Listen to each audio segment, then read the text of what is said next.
Prelude number 7 in our Carulli series, and this one is in a minor key for the first time. It's in the key of A minor, and we're in 2 beats to the bar, but each beat is divided into 6 notes. So let's take it a bar at a time. Here's bar 1.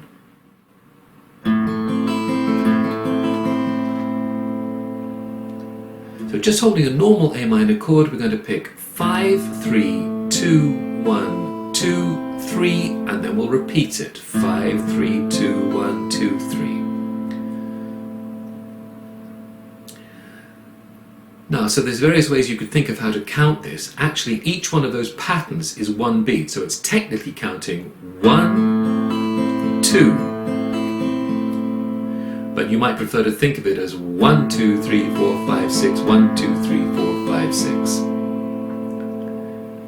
Every bar will be in that exact rhythm until we get to the final bar of the piece. Next we want to make an E chord at bar 2 and play this,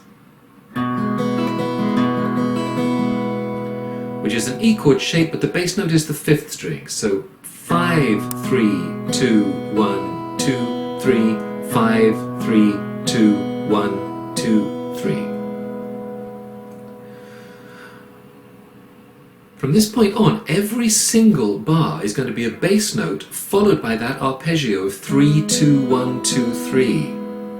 So I'm going to stop giving every string and every finger at that point, and I'm just going to start telling you what the bass notes are. You'll play the bass note, followed always by 3, 2, 1, 2, 3, and then repeat it. Later on you won't always repeat it, but that comes much later in the piece. We'll deal with that when we get there. So there's our E bar. 1, 2, 3, 4, 5, 6, 1, 2, 3, 4, 5, 6. Similarly, the count remains the same for the rest of this piece, so I'll stop giving the count as well now too. Here's bar 3.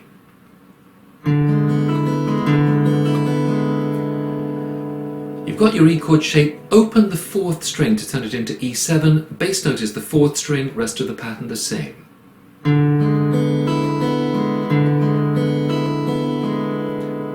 And bar 4 is a normal C chord. Bass note is the 5th string.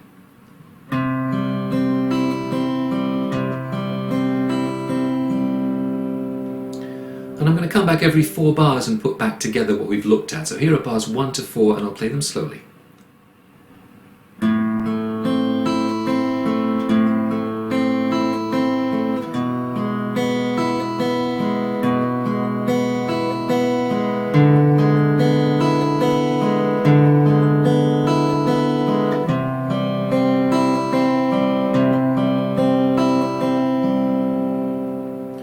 And so to bar 5.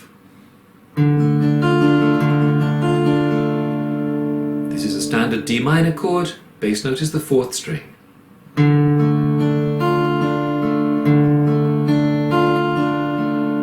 And bar 6,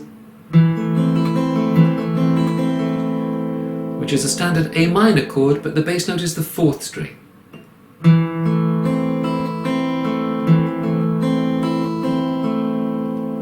Bar 7 is a standard E chord, bass note of the 6th string.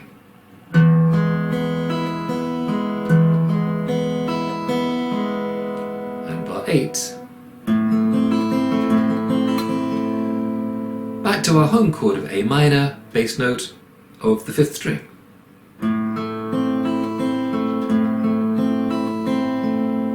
And let's put the 4 bars together from bar 5 to bar 8.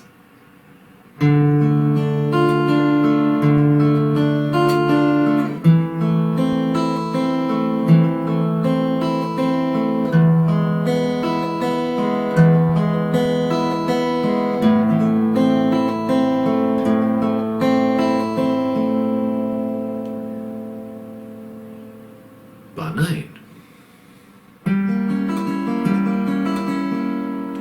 Now here's the first difficult chord change of the piece. We've got a G diminished 7 chord which we're playing as the 4th string at the 5th fret, the 3rd string at the 3rd fret, and the 2nd string at the 2nd fret. Bass note is the 4th string.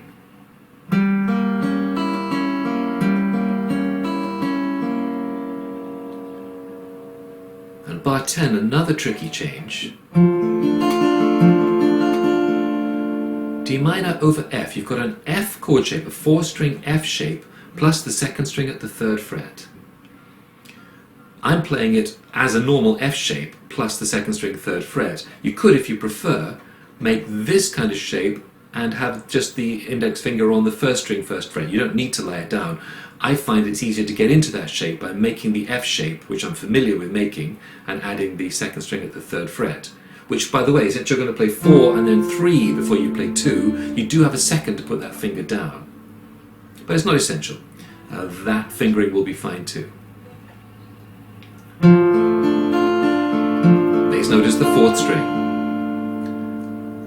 Bar 11.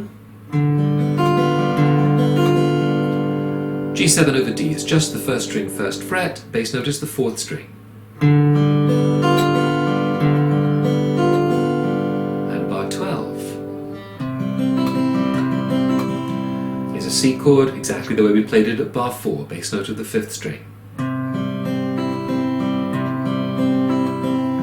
So let's put those 4 bars back together from bar 9.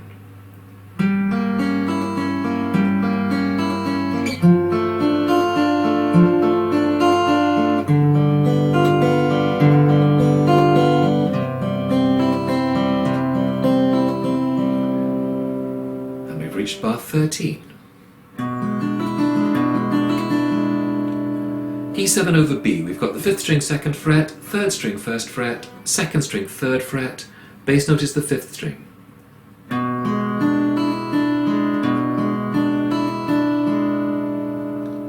And bar 14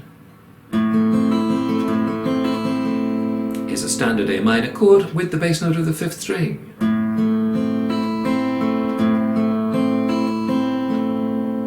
We're at bar 15. Well, we've got an E diminished 7 chord.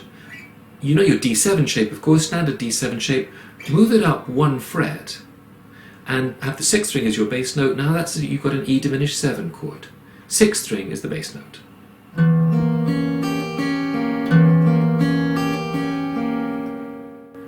And bar 16.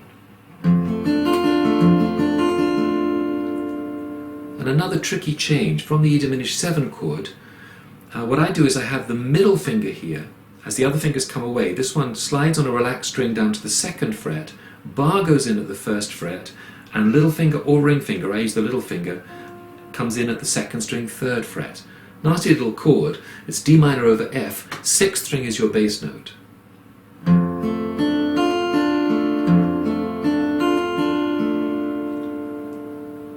So let's recap those 4 bars from bar 13.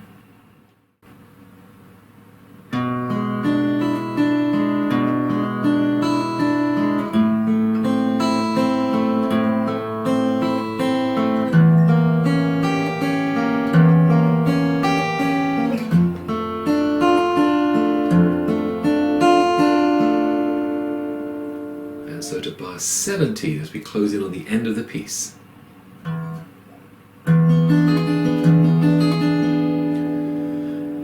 This is an E7 chord. Again, you've got your D7 shape, up 2 frets now to frets 3 and 4, bass note of the 6th string.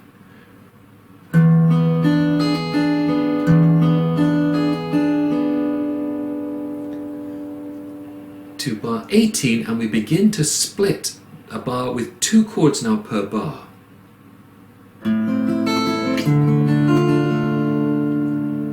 So at bar 18, we've got an A minor chord, but voicing it now as a bar of the top 3 strings at the 5th fret. Bass note is the 5th string. This time we only play it once, then we go to a normal D minor chord, bass note of the 4th string.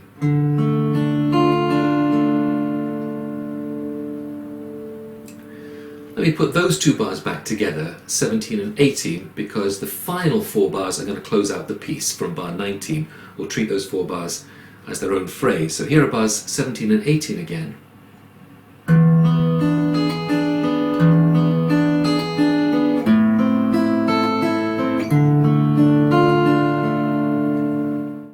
Bar 19.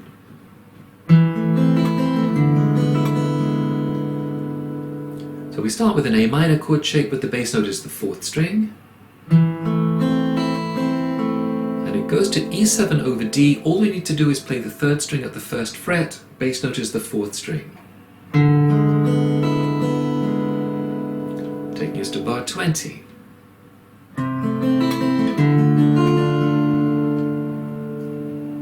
Slightly tricky chord at the beginning of bar 20, A minor over C. It's like a C chord, except the finger that would normally be on the 4th string is on the 3rd string at the 2nd fret.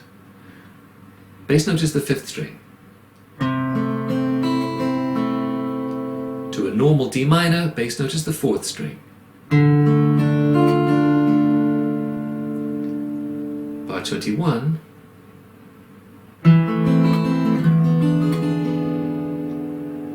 Is an A minor chord, again with the bass note of the 4th string,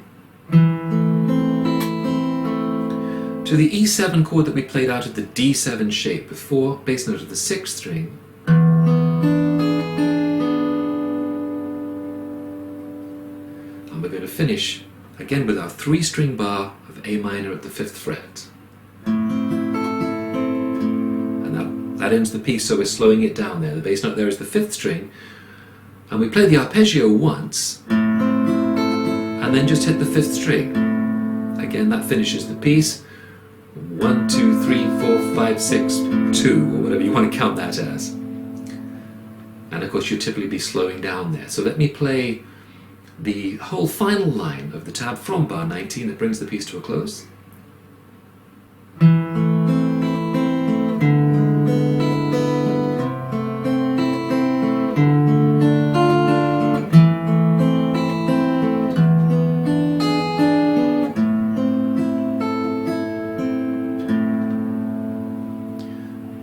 That is number 7 of Carulli's Preludes.